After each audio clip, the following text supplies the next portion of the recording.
Thanks for joining us on our comic book coffee break. I'm Nick Gunning. I'm Eric Mickles, also known online as Dusk vs. Tweak, also known offline as Hey You. How are you doing? You know what? Your mood's improving already, and I'm all for it. I'm the one who told Eric to drink the Pepsi, and you know what? It works every time. Or is I know what it? I'm doing. Oh, sorry. Yes, I don't want to do product placement. I don't like big. I don't. I'm not in the pocket of big cola. If that's what you're implying. Yeah, no. Okay, I'm not. I'm not. Yeah. I'm drinking Cuban coffee, black on ice, super dark. Dark as the night right now. Mm-hmm. Yeah, I like it. You drink a lot of I like black it. coffee. I know. Is it good for you? I know. Seems, but I guess it's Is it better not? than just filling with It's a cream. bean, right? Yeah. It's not. There's no sugar. There's no milk. It's just Yeah. Just a bean. beans. Just beans. Yeah. Of What do you? Oh, caffeine. well, you're drinking. You're drinking an I got- unnamed blue cola. I'm drinking an unnamed blue cola, and I've also got a tumbler of water right now. You know, when I was a kid, I grew up in Michigan, and Meyer's a big chain in Michigan, Ohio, that area, and they had their like Meyer brand cola, and then they had Meyer brand cola blue and Meyer brand cola red. So you could decide if you wanted fake Coke or fake Pepsi. And I thought that was pretty inventive. I don't know if they still have it, but they did in the late 90s, the late 1990s. Eric, this show is brought to you by the Radio Meanwhile Network. Yeah. You can find more about this show and others like it at our network's website, radiomeanwhile.com. That's right. Eric, let's talk comic books. How are you today? How has your comic book reading journey been this last Man, week? I kept meaning to read something and it didn't happen. I mean, I read stuff, all right. but I kept meaning to read That's all right. more. I had charged my Nook last night. I'm like, time to finish some Dungeons and Dragons comics. I got Yeah, a whole bunch of do it. trades sitting. And I don't know. My bath time reading tends to be a book, so I'm not reading comics in there. And I feel bad about taking a library book in the bath, but I do. And I have. So that's a confession right there. I complain about people dog-earing library books, but I take it in the bathtub. So You're right in the tub. As long as you keep it dry. As a librarian, as a library director, if you keep that book dry, you take it where you need to take it. Yeah. That's what I say. So I've been reading. That book is yours for 2 weeks or So whatever. I haven't been reading my comics in there, and it's also kind of Yeah. scary to take my Nook into the tub. I'd be Yeah. afraid. I've done it. I've put up like a Sure. a board, so it's like hanging there, and then I'm like kind of my arms are a little bit high because Yeah. I'm holding the Nook now. Yep. So I need to just like commit and get the bath time accessories that I need to sit I in like the to bath picture while a reading world comic. in which I come on just me for comic book coffee break, and I'm like, this is Nick Gunning here with a harrowing Radio Meanwhile Network update. Eric Mickles electrocuted by a Nook in a bathtub filled with lilac-scented soap. Yeah, lavender at what the I would moment. say. Yeah. Oh, It feels lavender. good. It's just warm, you know. It's a warm bath. It's cozy. It smells good. You don't have to go. You don't have to sell me on a bath, my friend, okay? I was taking baths when you were just a twinkle in someone's eye, all right? Well, that's true. Yes, but as soon as I was born, I was also taking baths. Yeah, but I was born first, okay? So Okay. just keep things in perspective. I I'm- was actually expecting to have a longer list this time because I worked the election, as Yeah. I do every year. Yeah. And we were slammed. Yeah. We were busy the whole time, so I have a usual amount. So Yeah. while we're on the topic, let me just say, Yeah, Nick wants to have thanks a everyone. slow. No, I won't say anything. No, Go on. I don't. I was No, gonna I say don't. if you want to have a slow election, so you can read, No. you should work your local Democratic primaries because of your location. Yeah. It's quite red. That's true. That's true. One time I was there from 6 a.m. to 9 p.m., 6 voters all day. Wow. So I read a lot that day. Yeah. I read a lot that day. I learned the hard way that you got to have stuff there. But I was going to say this was historic turnout. So however you voted, I'm thankful that you showed up and voted. Good job.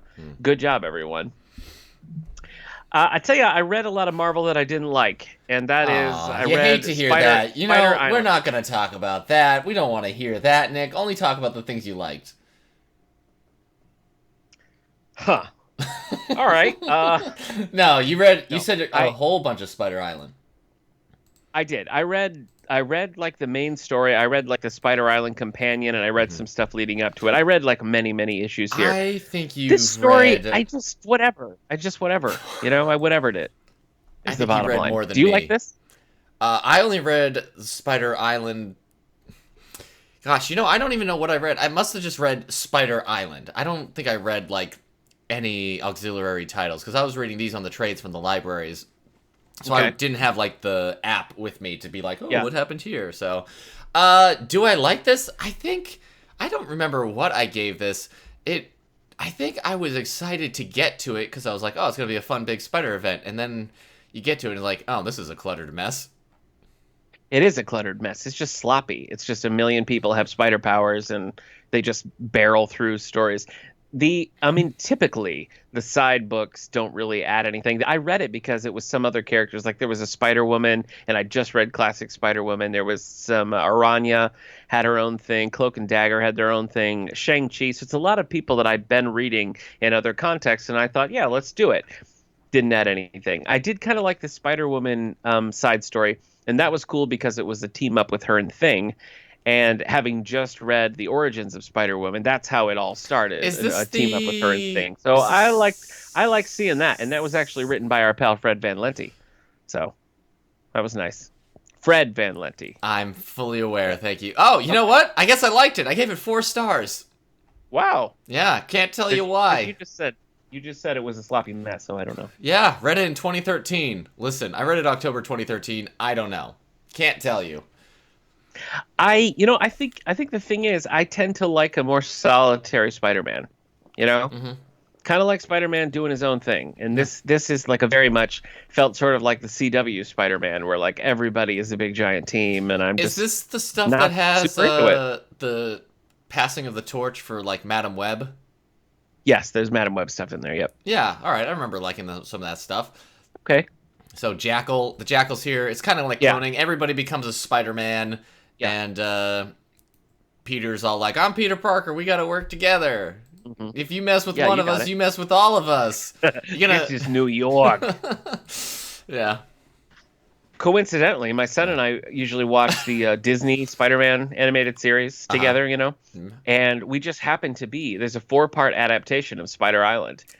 So we watched the first episode of that, and I enjoyed it. So maybe next week I'll be able to tell you more about how the adaptation you'd be making is. Jim Lee proud, because he sees comic books as a source to be mined for other media. Why wouldn't you? Why would you stop writing comic books if you can just mine them? Yep. Sorry, that's a critique about Jim Lee's recent comments about okay.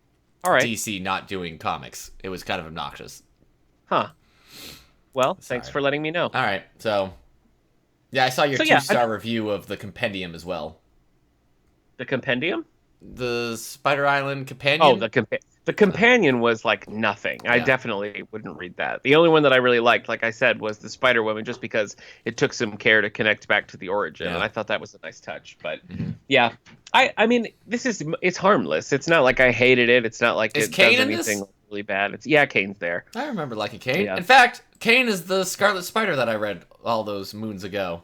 I remember. Yeah. I don't. I mean. If you're reading the story and you get to this, I don't think you're going to be like, that was horrible. But for me, it was just kind of not really the kind of Spider-Man story I like to tell or I like to read. And I think, it was sloppy. I think you're right that it was sloppy. So yeah. Well, I gave it 4 stars 7 years ago. Yeah. Almost to the day. Yeah. Well, that's nice. So we can commemorate the anniversary that way. That's cool. What about you? What have you been up to reading-wise, you little weasel? What? How am I supposed to react to that? I don't know. I got to the end and I didn't have anything. What am I supposed to call you? Like a lady badger? I don't know. I just doubled down. What have you been reading? I don't know. Madam Badger? I don't know. All right. Jeez. I read Invincible. Hey. Volume 10. So if I've got these are I know you were reading like the massive ones that had to be sewn together. Yeah. No, I started by reading the ones that you read one of the big hardcovers that has 3 in 1, right? I've basically always been reading these as the ultimate collections that have like 12 issues. Yeah, that's how I read quite a bit of it. The last batch of those, I ended up buying the Compendium because I knew I wanted to own it, and the Compendium still had things I hadn't read in it. So I bought the first Compendium, and then I read the second one, the second set of issues as the Compendium Volume 2. Mm-hmm. And for the third one, I was like a little ahead of it, so I was waiting for the trades to come out, and then Yeah. eventually I did buy the compendium Yeah, just because I wanted to have the whole set. um I read it like forever. This is a series I started forever ago, like Yeah, 2006 or 2007. yeah. Um but one that I haven't been great about keeping up with. I think at one point I hit a wall where I was caught up with the hardcovers and then I got behind again. Yeah, Um but now they're all out and my library has them all, so I'm just going to finish it. I'm going to finish it up. it's really, it's pretty impressive the way that he's able to weave this story for as long as they do, and Yeah. then end on a pretty satisfying note. So I'll be Yeah. interested to hear your take on it. I think I actually started reading these because of you. I think you're the one who recommended these to me. Yeah, I don't Um, remember what I did. I think because I had read the first one, maybe I had reread the first one and got no, it from. I was specifically looking for like non DC, non Marvel Okay. superheroes, and you'd suggested like Astro City, and you suggested Invincible and Okay. stuff, and so that's why I picked it up. But then I Ah. like it more than you. I'm pretty sure. No, So I really enjoy it. This last volume was good. It's a cliff. It's the resolution of a cliffhanger that I have long forgotten about because yeah, it's been a while since I read volume 9. But I caught up pretty quickly. I was like, oh, I see what's happening, and yeah, a lot happens. I mean, the characters move off Earth and go to an alien planet. A longtime right. Oh, character, right. Yeah, maybe a megalomaniac character thinking he's the hero. So there's a lot of stuff going on in Volume yeah. 10, setting up for stuff. It's a crazy series where you're just like, wow, so much has happened in 120 issues. I know. So, I tried to read the there's a couple of supporting books that go with it. There's Science Dog, which of course is a bone of contention. And yes, I did mean that pun. I it's a did mean bone of that pun contention with Science Dog. between us because I think it's so good and you refuse to give it the time of day. Yeah. There's also an Adam Eve and Rexplode little standalone miniseries that's pretty good. And then there's like the World of Invincible that is maybe 4 volumes or something like that. I just couldn't get into that. I couldn't get into that. So I made it through. Like, I had been reading Walking Dead from like basically day 2. Really, I got the first trade paperback, and then I was reading them like as they were coming out. So I had read right. Robert Kirkman's Walking Dead for a long, long time, and that thing had run out of steam. Mm. And I was so ready for it to be done when it was done, and when it was over, I felt nothing. With Invincible, I'm Oh, just that's kind of sad. surprised of how much momentum he's kept. The one thing Robert Kirkman does in all writing, it seems, is like his characters will over-explain everything. I'm not a fan of like the villain being like, "Let me explain to you why I'm doing this and what this will result in," and after that, another character be like, "Yeah, okay, that makes sense. I've been won over by your rhetoric. Okay, yeah." And it's just like this isn't how anybody Yeah. works. Like if I rhetoric could win people over on this level, Nick wouldn't have been so busy at the election. But that's just one of his. I mean, it's a quirk that he has that I just don't appreciate. So I know what you mean. I think that's a fair criticism. I do feel like for the most part, for the type of characters you have in Invincible, I think it often works better in Invincible than it might in some of the other things. yeah, Walking And Dead, it was always and just because of how serialized and how many characters and how many like worlds Invincible comes to encompass, I think it's actually kind of helpful, even if you're reading them back that's to back probably to true. back. There's so many storylines going, and Has sometimes it's a long time. I think it actually could be kind of it's helpful. been Weirdly enough, the I read Tech Jacket first. Before I read Invincible, I read Tech Jacket, which was canceled, and then ultimately Tech Jacket is sort of absorbed into Invincible, and then kind of restarts its own series again. So that's decent too. was I think that's fine. Invincible. It's the same artist, right? It's been the same artist the whole time. Oh yeah, I mean it's never changed look. So if the artist has changed, Yeah, it's the a art is good match. definitely one of the selling points for sure. I agree. So, but yes, a lot of crazy stuff happened in Volume 10. So Yes. I'm a chug along. Well, let's stick with I Image said I'm Comics a for a chug minute. along. I meant to I say heard I'm you. gonna chug along. No, you said I'm a I'm chug just gonna along. keep We all heard it. chugging. I'm gonna get that on a t-shirt. That's T-shirts with I'm a chug along are available in the radiomeanwhile.com merch store. Is that right? Is Yes, that that's what are we? Yeah, that's what I meant. Sorry, I'm our senior interns. That's a different show. Let's stick with Image Comics for a second because I finished Super Dinosaur because it's Dinovember, baby. Here's the thing. Yeah. Super Dinosaur Volume 4. Did you know that Super Dinosaur ends on a massive cliffhanger that is never resolved? No. Like, what? It's a 4-volume series. They put them all out in trades, and it's just the last one, even in the trade, says to be continued. Like, what the heck? Yeah, that's crazy. That's really, really Bad frustrating. sales? Is this Robert Kirkman's doing? It is Robert. I don't know, but I mean, it's collected in a trade for heaven's sakes. It just seems like if you're going to do that, at least just do a final. It would not have been hard to do one more issue. It'd be like a lot of things all came together, and then here's how it ends, you know? But now it's just like, well, why the heck did I read 4 volumes of this story to have like nothing resolved? I'm very frustrated by this. Very frustrated by it. I'm sorry. Yeah, That's you a should. bummer. You should be. It is a bummer. But how was the last volume in general? I mean, it's fine. You know, you're building to a lot of stuff. There's a whole thing where certain characters and certain aspects of their lives have been erased from their minds, and they're sort of, as the series progresses, figuring it out. So some characters that you sort of written off as not being relevant at all suddenly are super relevant.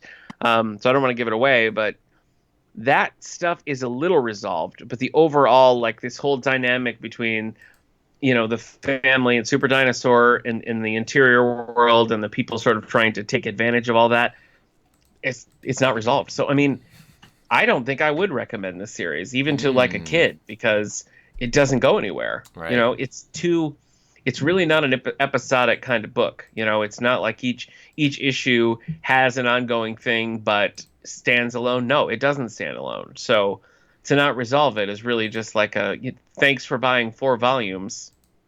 That's it. So I'm mad. Yeah. It might have ruined Dinovember for me. Oh no! Don't say that. Yeah. Here, hold on. Let me look up some facts about the Ankylosaurus for you. I think that would help, actually. I think Okay. if you could do that, if you could help a brother out. Yeah, I can't remember the name of the dinosaur I was actually going to tell you about. Who'd you vote for in the 2020 election, Eric? What? Sorry. I just thought while you're looking it up, we could talk about politics. No. We cannot talk about politics. That's what the people want, isn't it? More politics? No, not a comic coffee break. Stop that. Oh, sorry. Anyways, yeah, keep politics out of my comic books. Anyway, Yeah. Captain America is on the run from the government in this series that I've been reading because he thinks the Nixon administration is so dumb. People are so dumb about that. Keep politics out of my superheroes. Okay. All right. Same with Star Trek. Yeah. With Star Trek. It's the same thing. It's like, this is your first time watching the show, I guess? Anyway, I'm not here to talk politics. You know what I'm here to talk about? Superman smashing the Klan. Which isn't actually politics. I guess it is. Gosh. I agree. Boy, No, I don't this world. No. I refuse to accept that. No. Okay. All right. Anyway. It's not politics. All right. Superman smashes the Klan, and he sure does. Smash that Klan. Nick, you read this, and it's you were suggesting it to me before it won all the awards, and then it won all the awards. He's in touch. It won the what was it that it just recently won? Well, the Harvey Award. Yeah. Oh, right, the Harvey Award, and there was something else. Gosh, I can't remember. Okay.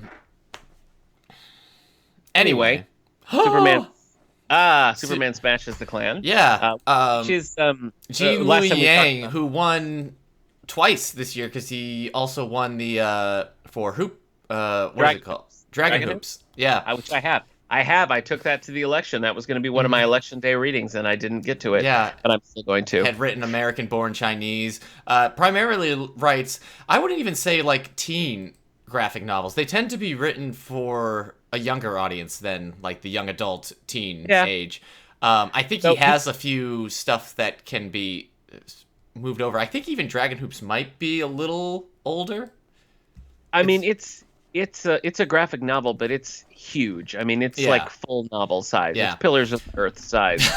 Um, don't forget, he did a run of the mainstream Oh my Superman gosh, title that's in right. New He wrote 52. Superman that you He love. wrote Superman Truth. Yeah, that Yeah. whole arc, great. I Yeah. love it. Yeah. Is this the Superman Truth? Uh, this isn't the Superman Truth. Aesthetic? No. Oh, not the aesthetic, but the costume. No, no. He's basically in jeans, but that black back. Oh, He right. has the black back in the Superman symbol, right? Oh, I mean, it's reminiscent of that. But Superman Smashes the Klan is interesting because it is actually based on a radio serial from the 40s, which was dealing with. They don't call it the Ku Klux Klan; they call it the Klan of the Fiery Cross. Is that right?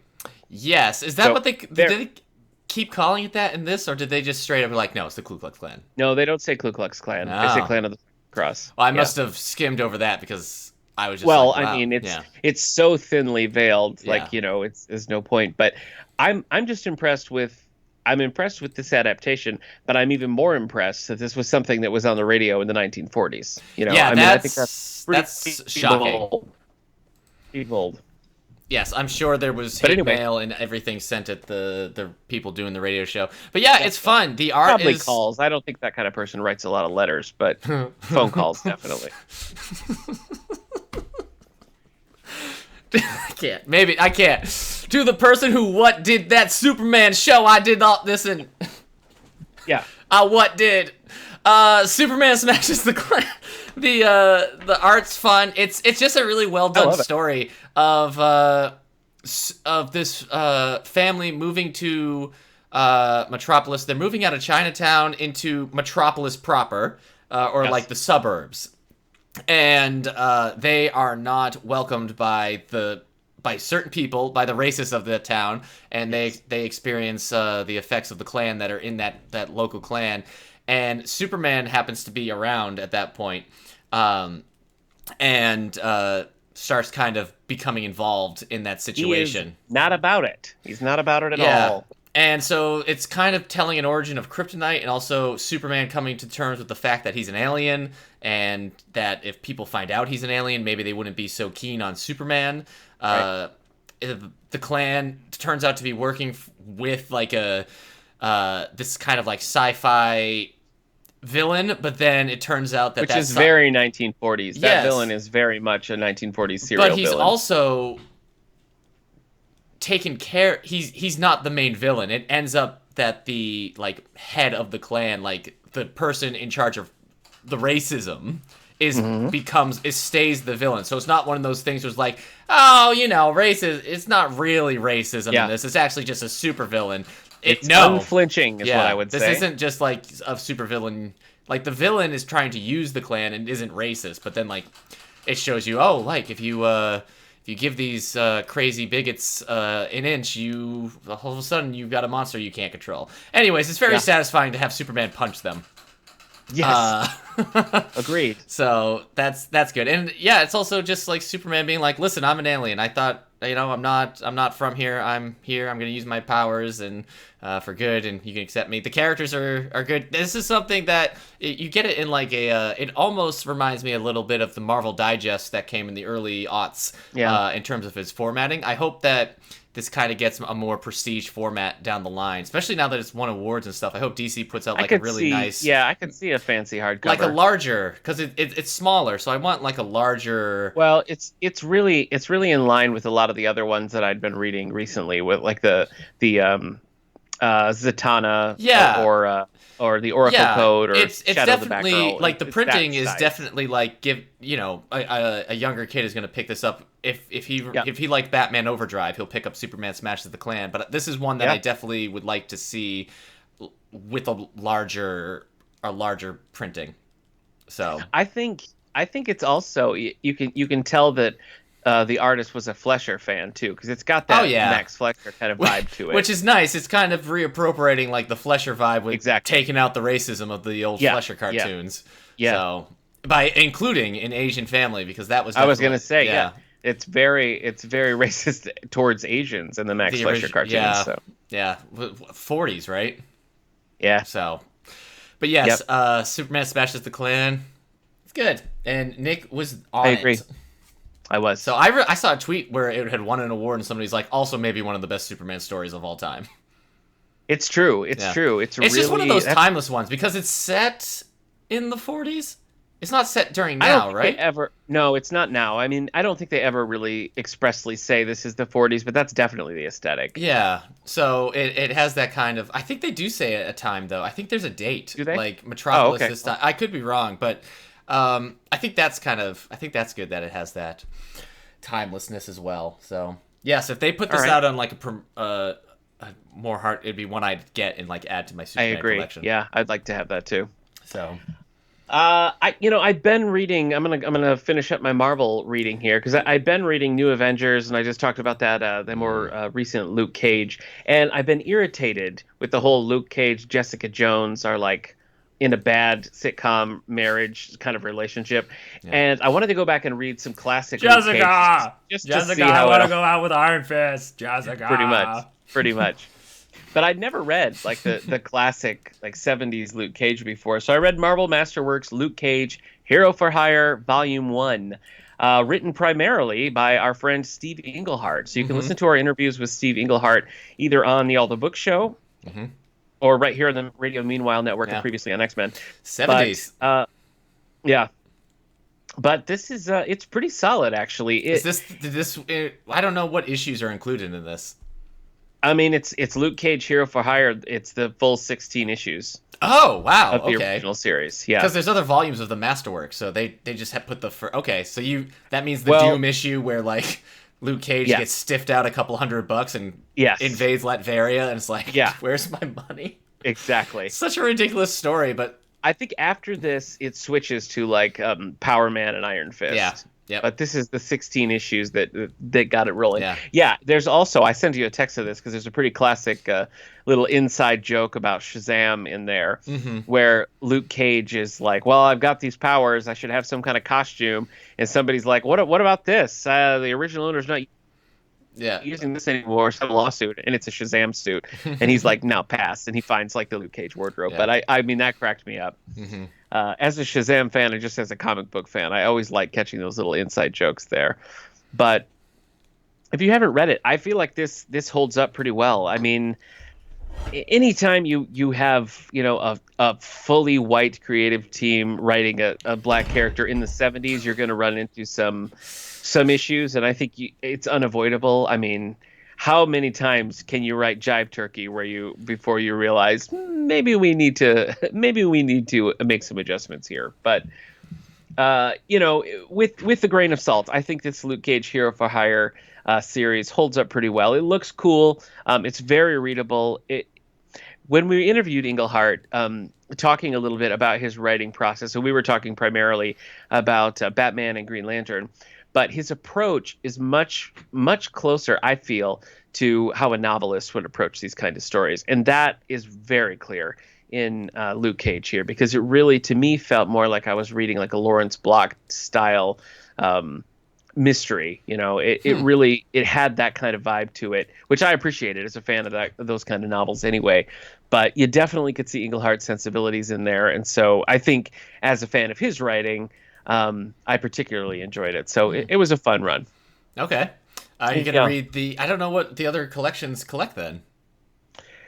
I don't know if it picks up the numbering. I don't know if it starts with number 17, but I mean, I probably will. All right. Keep going on it down the road here. That's it for Marvel. While we're under the Marvel banner, though, I thought I'd mention that I finally finished The Mandalorian Season 1. At our time of recording, I'm fully up to date. So I started being kind of a Mandalorian grump at the beginning of this. I'm not too proud to admit that. We watched the first couple episodes, and I'm not too proud to beg. Really? Yeah, listen, that wasn't so much a joke as just a reference. So yeah, I can hear the song in my head. Yeah. First couple episodes, I just sort of felt like, yeah, I get it. It just feels a little dull to me. But we circled back around and really like pounded through the last, I don't know, 3/4 of the series. And then as soon as the new episodes came out, we've just been eating them up. So now, no breaking news here. The Mandalorian is good. So I like it. Are you up to date? Where are you? No, there's 2 episodes out right now, so we need to watch those. I know we were catching up with Saturday Night Live with some of our free time, and I was finishing Cougar Town, so we didn't have. There wasn't and it was Halloween, so I didn't. Yeah. But I tell you what, you didn't experience it, but they knew what they were doing when they put out Rise of Skywalker, because the weekend it came out, I was like, I'm not going to see the new Star Wars opening weekend. I don't like the crowds. I don't want to do that. I don't want to be part of it this weekend. Let's just stay home and watch The Mandalorian. We sit down, and Disney Plus has no new episode of The Mandalorian. It's like episode 9, and they're like, sorry, we're going to have a new one next week. And I just looked at Kendra, I was like, let's go to the movies. Yeah. Saw Rise of Skywalker opening free. weekend. Yeah. You gotta pull me up at the theater. Where's my money? Put the money in my gloved hand. Mickey, you told me you're gonna take me dancing. No, right now, Minnie. Mickey's doing some business. Papa's gotta collect.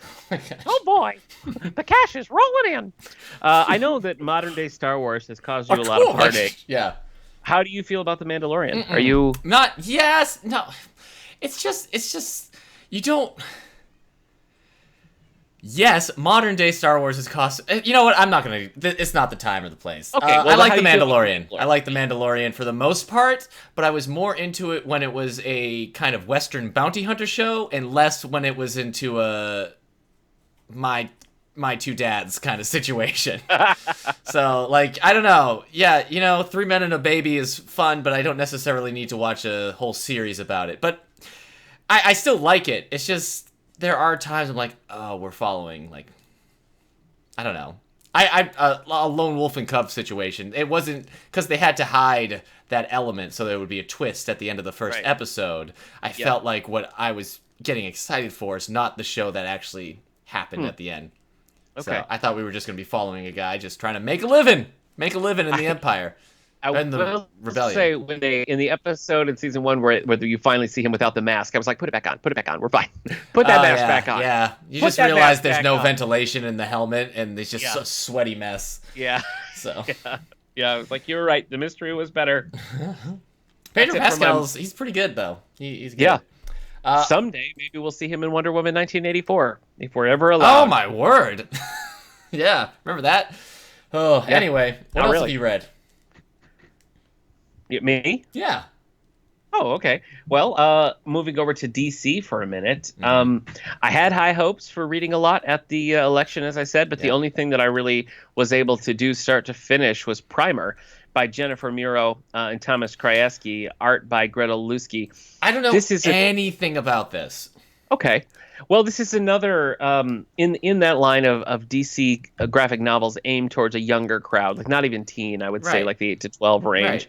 Right. It's an original character. Okay. She is a. Thank you. It's a girl whose dad is in jail, and she goes to live with a new foster family. And she's not about it, but she ends up clicking, particularly with the foster dad. The mom is kind of secretive, and she has a government job, and there's some government science involved, and our character kind of gets tangled up in that, and that's how this superhero Primer comes about. I don't know if there'll be more, but I would read it. I mean, I think it works really well. It doesn't rely on any. I feel like there's some. I can't remember specifically, but there was some nods to existing DC characters that kind of said, like, yes, it is set in that world, but it didn't rely on anything. It wasn't like the Joker showed up or something, you know. If they're not bringing in the Joker, then you don't. Yeah. Then there's no real promise that it's set in the DC universe. You don't know. You're not sure. But I would read Volume 2, and I think this is a good gateway, maybe if for non-superhero readers who just happen to like YA graphics or that's their jam. I think you put this in a kid's hand, and they're probably going to like it whether they like superheroes or not. So I think it's pretty successful, and I would read more. All right, I'll have to keep a lookout for this. I like the cover art. Yeah, it's cool. colorful. I mean, the whole thing looks cool. Yeah, has kind of an 80s vibe. Yeah. So. All right, do you have others, or do you want me to just I've got roll another through thing. Okay, let me have it. I finally finished Persepolis. I've read Volume 1 a while ago. Yeah. And finally got a hold of Volume 2. I need to read these. I was very impressed with the movie, and I've always intended to read them, and I just have never sat down and picked them up. Yeah, so. I have to watch the movie. It looks like it's pretty much like the same art style and everything. The Volume 1 was about her life in Iran as a child, and it's a little bit more focused because it's kind of like, here's a tour to this other country through the eyes of a child who's still trying to engage in pop culture and music and kind of rebelling against her parents and all this. Persepolis 2 is more of her life after she leaves Iran and travels around, and there's what kind of happens. I mean, when that kind of stuff happens is she's a little unfocused. She's going from place to place, meeting different people, and so it's not necessarily the tour, and you're not learning about as much as the culture, but you're now seeing the story of somebody from a different culture experiencing others. So I think in some ways Volume 1 is the more important issue, but Volume 2 is like the complete thing. You find out about her story. It doesn't really, I wouldn't say it really ends. She just kind of, accepts that she can't really go back home. Okay. Is what happens at the end. By Marjane Satrapi. So yeah, I've got to read I've got to watch the movie sometime because everything I've seen from the animation looks pretty good. So were these written back to back, or was it a thing where she went back to it years later? I don't know. I don't know. Like I said, usually now they're just collected as one. Is how I see it. The same thing with Mouse, or at least like a box sleeve or like something. Mouse was 2 volumes, and now you pretty much always get it in the first one. So it's just it's one of those graphic novels that's usually banned, or during Banned Book Week you hear about Persepolis, the dumbest time of year. But yeah, it's still a good read. It's still a like one of those important reads. So a nice reminder of what graphic novels can do. Yeah. All right, back to DC. I did not read anything important. I'm just going to tell you right now. What, you read Spider Island? Yeah, right. But I did read Wonder Woman 77, Volume 2. Oh, that's not important. By Mark Andreyko and art by Daria Brazula and others. I read this solely because I was depressed and tired of refreshing the New York Times app, and I just wanted something that was light and fun. So you wanted Wonder Woman 77. I had read Volume 1 quite a while ago, and I was just kind of so-so about it. The crossover of Batman 66 and Wonder Woman 77 is pretty amazing. I mean, that is really the way it extrapolates the Adam West series and seeing like the Burt Ward character as Nightwing. It's so fun. It is too bad that there's no like 60s, 70s like Superman show. Oh yeah. I mean, we had the movie, but like the fact that there was like you have the 50s Superman show, but no like one to meet up with Adam West and Linda Carter. Yeah. Be fun. Yeah. I know. I mean, the closest thing you would have would be Lois and Clark or Superboy. No. I guess Superboy predates Lois and Clark. Dean Kane's not invited. All right. Well, then Superboy. Okay. John Hames or whatever his name is. Yeah. James. Well, that's going to drive me crazy. Gerard Christopher. How about that? Gerard Christopher. Sure. Superboy can join it. Wonder Woman 77 Volume 2 is fun. It's a fun Wonder Woman story. But I feel about it the same as I did the first volume, is that if you're going to do it, you really got to do it. And it does not, to me, it looks right. Like there's so many turtlenecks. It looks right, but the tone doesn't match. Let's bring back the 70s turtlenecks. Let's do it. Okay. My neck's a little too long. I don't like how long my Adam's apple sticks out. I want to cover that up with a turtleneck. In this point, in the age of Corona, we've kind of done that with the people. Yeah, the turtleneck scarf. Yeah. Yeah. Oh, yeah, that's kind of a Bazooka Joe look, but let's bring back the Bazooka Joe look. Mort, is it Mort who wears the? Oh, I'm not up to date with my Bazooka Joe lore. Is there a collection of just those one-panel comics? I'm gonna find it. If there is a god, there is not a collection. I'll report back. Listen, bottom line, in these are fun Wonder Woman stories. They do not feel like you're. Are these reading supposed to be a continuation of the show, or like they take place during the show?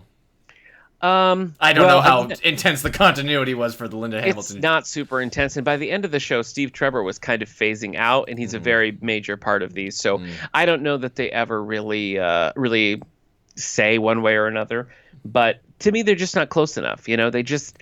I think that show had a very clear identity. I don't think it'd be super hard it was to capture that tone, and it just doesn't do it. So There's one more volume of these. I'm going to read it, and then the only other thing I will not have read is Wonder Woman Meets the Bionic Woman. Hey.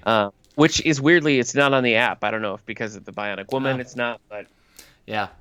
I don't know. That I don't know. Finally, for my reading this week, I read Hal Jordan and the Green Lantern Corps Volume 5, Twilight of the Guardians. This is by Robert Venditti and Patrick Zurcher.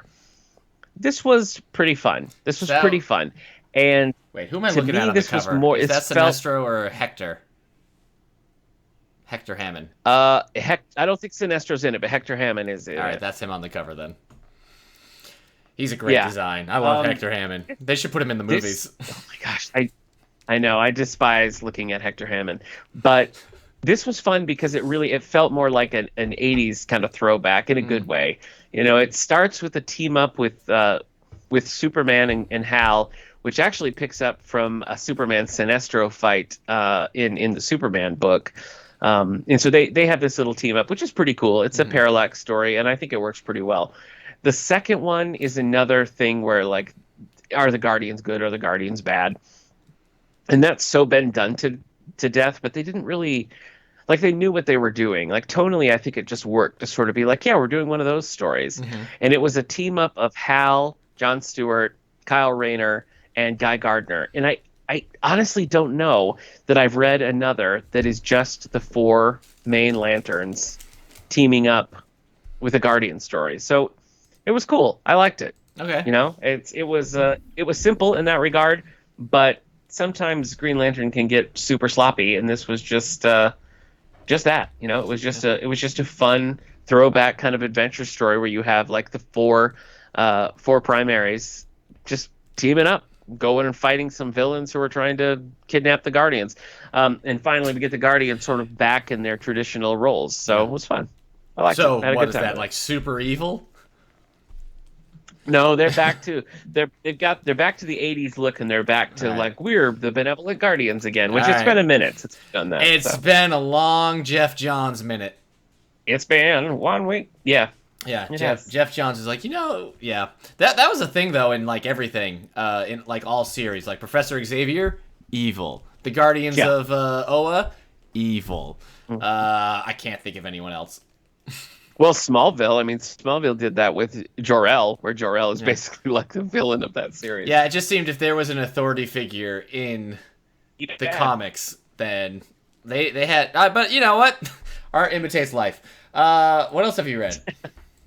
I think that's it. Oh, I think I covered. Well, that's all I've read. Yeah, I got a whole bunch of stuff from the library that I was gonna read, and I had like I said, had my Nook ready because I was gonna finish those Dungeons and Dragons comics, and I was like, I need to finish Tom King's Batman.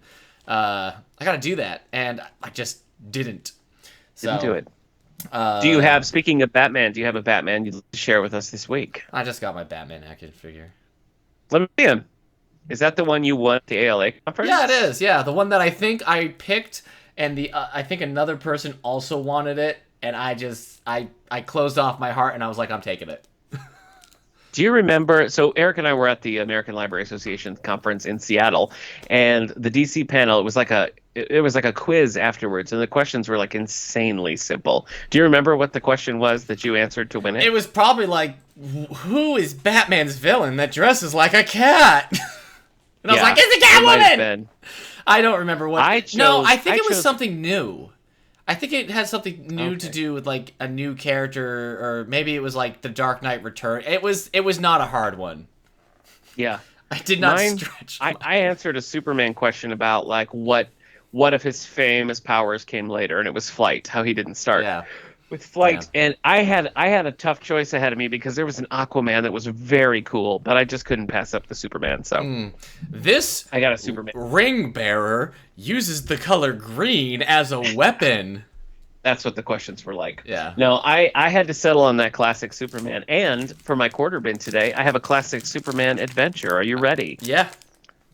Go with me, if you will, to DC Comics Presents #2, Superman and the Flash in the Race to the End of Time.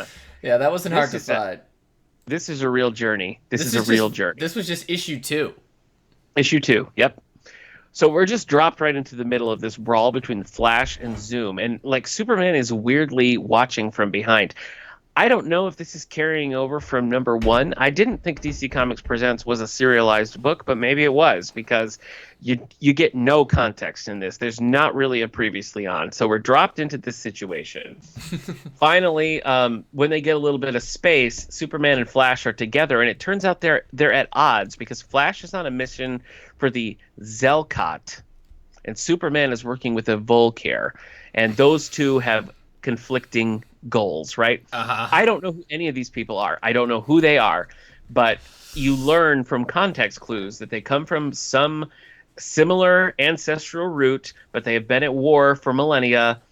And it's like if one side wins, Earth is going to be destroyed. If the other side wins, then like Krypton will be destroyed prematurely and no Superman. But it's deeper than that. It gets complicated because Flash right away is like, well, you're willing to risk the fate of Earth just for like Krypton blowing up a few days sooner, and you don't really like get into Superman's motives there, other than you're just meant to trust Superman. Okay, he's rocking some side hustle, and Flash. Who's writing this Superman? That's how far I'll. So Flash does not know what's going on, but he's sort of like, I gotta assume Superman's got something working. Yeah, sure. Superman goes to this like construction site, and he's messing with something, and this is where it becomes very Silver Age. He makes a giant needle and thread, and like literally like stitches together this like hole in space-time, like stitches together a hole in space-time. Anyway, that's so maybe that's maybe that's what he punched. That was Superboy Prime.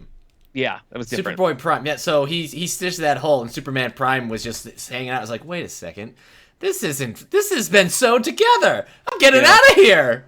Yeah. Superboy punching something is a very relevant plot point to this issue, so let me continue. Once Superman has sewn the hole shut, he's stuck there, but he manages to find one of the aliens. They have sort of an ally who they're working with, named Ilar, and he writes, "Trust me." Is this the purple? Yeah, the purple guy with the green suit and the yellow skateboard thing. That's who we're. Okay. I can't tell you any more about him. It's not the issue. But he writes on this guy's shirt, like, "Trust me, Flash," and Flash sees it, and he's like, "Well, I guess I should trust him. I don't know." Flash, by the way, is stuck in some weird, I don't know if it's like a pocket universe, but there's all these Ninja Turtle-esque turtle warriors. Now you got me really attent. Like fighting the Flash with spears, and he's like, "Oh no," Yeah.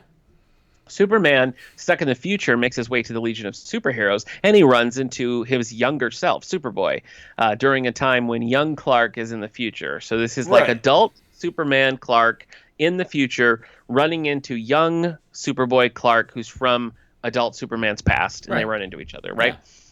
Yeah. Superman's like, "Oh, this proves my hypothesis," and then it turns you don't know what the hypothesis is, because that's the way they roll here. Flash is getting straight up destroyed by these turtle people. He cannot fight these turtle people. And it's funny to me because turtles are notoriously slow, and the Flash's one thing is that he's fast, but for some reason, this is not working. Back at Legion HQ, Superman and Superboy prepare to smash.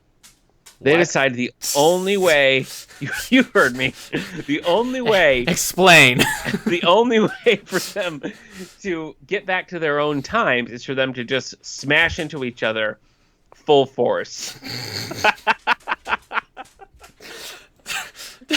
I keep a very clean Twitch channel, thank you very much. And they just go at each other, and they meet in the center. And they're thrown free. Superboy lands in like 1960s Smallville, and Superman lands in like he does. 1970s Metropolis. All right. It works. It's great. So back in their natural setting, Superman, for whatever reason, is able to travel through time again. I don't know why. Yeah. But he travels to wherever Flash is fighting these turtle monsters. And they're off. They grab the leaders from their warring factions, and they're like traveling back through time and space. And what's funny is you see them traveling through time, only it's like the pyramids in Egypt, a flapper in the 1920s, like all of this stuff that's all over the place. It doesn't make any sense. And there's a little blurb at the bottom that's like, oh, because they can't travel linear, they're bouncing all over space as well. Jeez. And I feel like somebody drew that picture of them seeing all these historical events, and somebody else was like, but those aren't near each other. So they had to add this little footnote. Yeah. Anyway. So this is like Grant Morrison's favorite comic, right? Yeah, I think so. So back at the ranch, 1978, they get their pal Eiler, right? Yeah. And they're going to go to the spaceship where these two warring people are. Oh my gosh, I'm And exhausted. Superman decides the only way to do this, stay with me, is to wrap Eiler and the Flash in his cape, and that will keep them safe from the cold, hard vacuum of space. Yeah. So they go there, and Superman and Flash are like, we did it! And they decide the only way to solve this problem is by marooning both of these factions into deep space and hoping that they just work it out. So, in order to stop this intergalactic war, they just get rid of the warring parties. Well, they just push them farther away. They kick the can down space, I guess. Yeah. Anyway, they're feeling pretty good about their victory, and Flash invites Superman out for coffee, and Superman accepts, and the two enjoy a leisurely cup of joe together. The end. So you could say Flash did buy Superman a drink at the end of it. You could. Yeah, you could. And they go off and have their very own comic book coffee break, so it's very relevant to our conversation. Man, if I could do a legit Grant Morrison impression, I'd be off to the races with this one. No, you would. Yeah, so. Anyway. Yeah. Did you enjoy it? Did young Nick enjoy this? It was very long for one, yeah. And I was very confused because you don't really get any context. So I would rate this on the not so enjoyable, just because I didn't know what was going on. And the resolution, I know the resolution is very much like, let's make this someone else's problem. Yeah. You know, I always was able to do this, but I let them do this. Right. So. Yeah. That's it. When was this? This is 70s or 80s? I didn't write the date down, did I? No, it must be 70s, because when they get back to the present, it's 1978. 1978, yeah. Yeah. All right, so we haven't hit the crisis yet. No, we haven't. They should have a crisis of conscience because they took these two people and just marooned them in deep space. Yeah. So I mean that's problematic, but yeah, that's what they did. That was the best option before them. And those two parties were never seen again. Never again. All right, that's it for me. Congratulations. You did it. Hey, I meant to read this the day of the election, but I didn't have time. You have been on my case about having not read Batman 66, teams up with the Green Hornet, written by Kevin Smith. I finally got it in my hands, and I was going to read it for Election Day. Mm-hmm. Didn't have time. I'm sorry. But next week, I'll be able to report on this. You have had no patience with my refusal to read this comic. It's just weird because you've read a bunch of Green Hornet. Tons of Green Hornet, yeah. And you like Batman 66. I do. And Kevin Smith. So it's just weird. I don't know. I mean, but this is coming from somebody who read Terminator, RoboCop, and I don't really care about RoboCop, so. True. Yeah. And you got a lot of mixed feelings about Terminator too, if you're being honest. Yeah, at times. I don't know. If somebody told you that they were doing a SWAT Cats Centurions combination, wouldn't you be like, why haven't you read this yet, Eric? I probably would. I mean, I still don't Are there understand Centurion comics? There probably are. Centurion. I haven't got to it yet, but I have some Rom the Space Knight in my quarter box. You know what? Next question. Why are there no SWAT Cat comics? Are there SWAT Cat comics? Did you ever read SWAT Cats? No, I don't really know what SWAT Cats. No, I was familiar with. I know what SWAT Cats are, but I don't think I ever watched them. We have Ted Turner to blame for not getting a second season. He just didn't like having like a violent show. All right, a Captain Planet. SWAT Cats. What about Silverhawks? Do you remember Silverhawks? No, I didn't watch Silverhawks. Those were intense. Yeah. I think there are comics of that. Yeah. Anyway, so I'm going to be reading Batman Green Hornet. I'm planning on reading Super Dinosaur because we're doing Dinovember. Not Super Dinosaur. Not that. Yeah. What is it called? Devil Dinosaur. Jack Kirby. He's a devil. Next week I'll report back on Devil Dinosaur. Dinosaur, you are a devil. And Batman Green Hornet. So I'll let you know. For Dinovember because they're both old? Yeah. What's next on your list? Oh, I don't know. I gotta read The Wicked and the Divine. I got some Mark Miller like standalone things from the library. I've got Invincible 11 to read. I wanted to finish those Dungeons and Dragons comics. So Right. I forgot. yeah. Okay. So Well, thank you for joining me on my comic book coffee break, Eric. I do declare, you devil dinosaur, you are a devil. Was that Blanche Devereaux? Do not trust that dinosaur. He is the devil. See, now if there's not a character like that, I'm going to be really disappointed.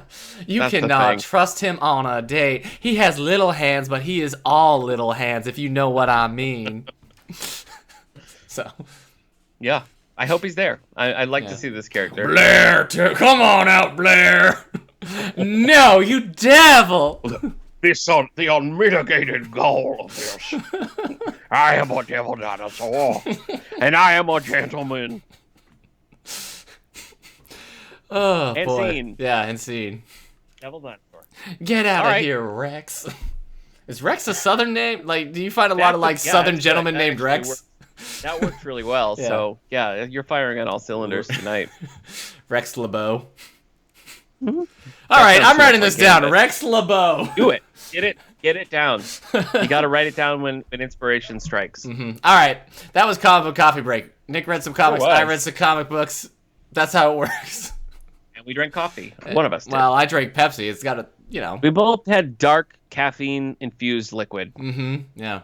I didn't actually. Maybe I had a Pepsi. Don't know. Can't be sued. We don't know. Would we get We're not sued? sure.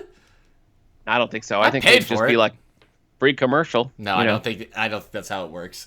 Okay. All right. So again, this show is brought to you by the Radio Meanwhile Network. You can find more about this and other shows like it at the network's website, radiomeanwhile.com, and you can find past episodes of Comic Book Coffee Break to see what we have read 20 weeks ago. What were we reading? Yeah, a different time. Yeah. All right. Bye, everybody. So long, Suckers. sucker.